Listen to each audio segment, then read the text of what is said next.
In this video, I'm going to show you how to really easily, in under 1 minute, test your page for a bunch of broken links. In order to do that, I went to Chrome, downloaded Broken Link Checker extension, went to my extensions, clicked the Broken Link Checker, and then it ran this check for me in probably under 1 minute.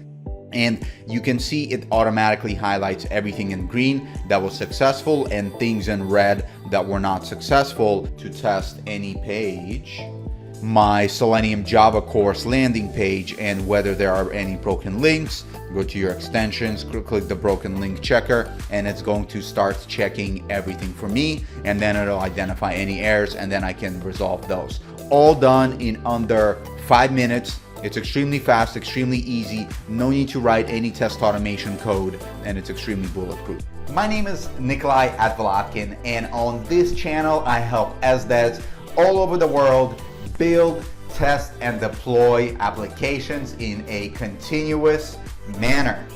If you want more amazing content like this, be sure to smash the thumbs up button so that I continue creating content for you.